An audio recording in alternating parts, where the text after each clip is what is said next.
Good morning from Box Hill. This is the next video from Hopetoun, spelt with a U, Hopetoun, so I'm not sure how you pronounce that. However, now here we are at the visitor information board on the way in, and we'll just zoom it in a little. You can see up there Hopetoun just above the whale on the right, and if you look down on the left hand side you'll see Bremer Bay, where the next video is shot. That's for the next one.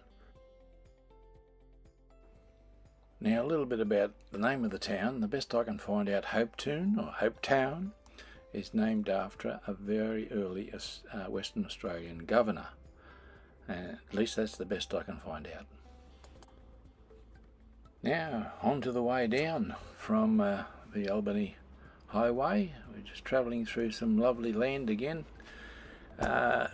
Pretty much all grain and canola, as best as I can tell. The fields just go as far as the eye can see.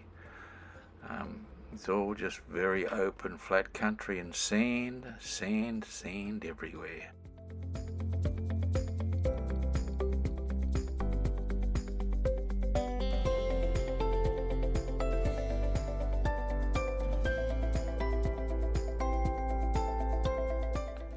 Now, just to comment on the roads down here, particularly what I've seen in Western Australia, absolutely magnificent for such a large and open state.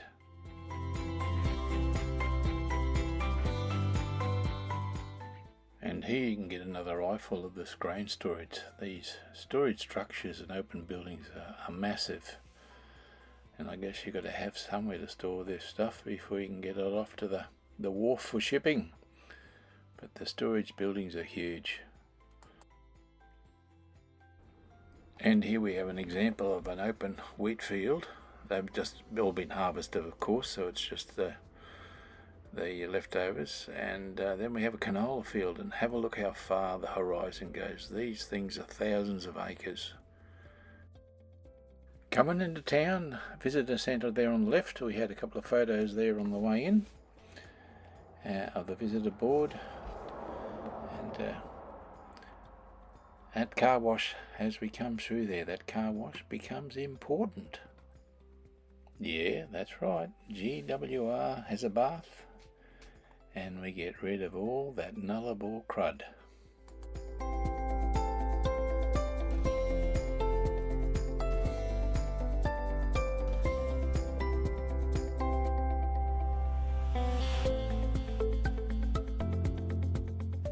Moving on and into town, on the left you'll see the sports field, cricket field, the first one. Over the back behind that is an AFL field, and there's a game on at the minute.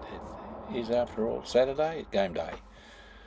And WA are AFL nuts, as we know.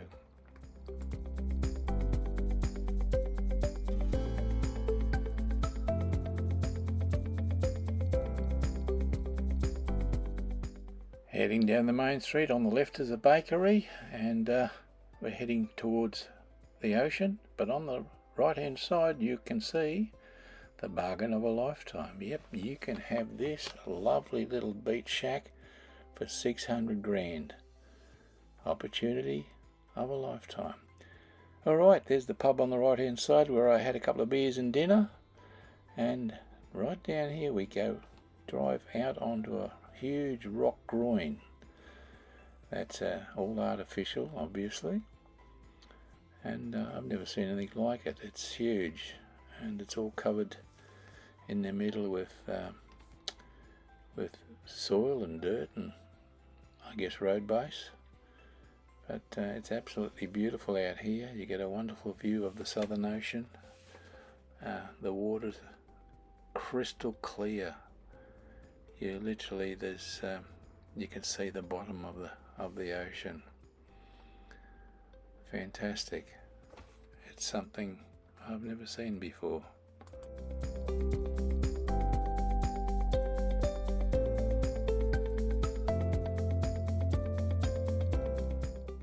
And that's a sweep to the eastern side of the groin, showing you the beautiful, wonderful, clear, cold ocean water It's a bit hard to see here, I know, with the image, but I could stand there and I could just see the bottom meters out there.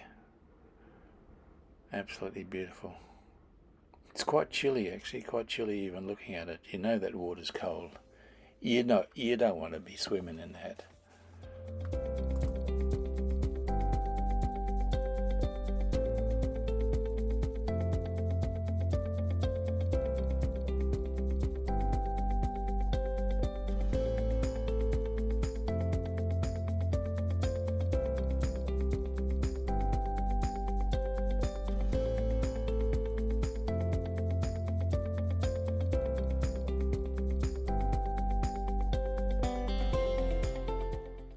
Wandering back off the groin now, heading back up towards the off ramp, I guess you'd call it.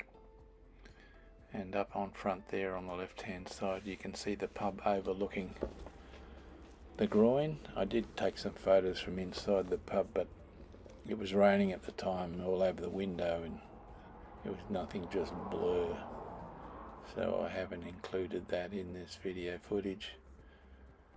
But it's really impressive what they've done here. I'm not sure whether the groin was built just for tourism purposes or whether there was another purpose or means behind it. It seems to be a lot of expense just for a couple of raggedy tourists to get some photos.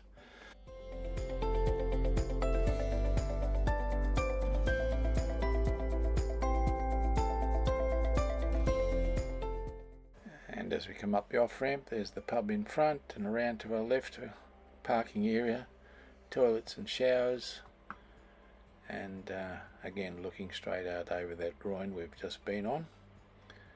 It's quite an impressive sight.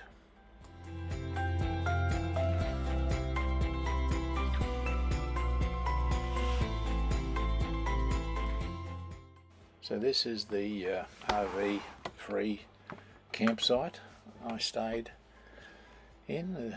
Just a picture of the rules and the do's and don'ts, which is fine. And down the road, looking back at the camp, I got that as I was walking back from the pub. And if it's a bit unsteady, it's because 2 schooners for me these days has my legs all a bit wobbly.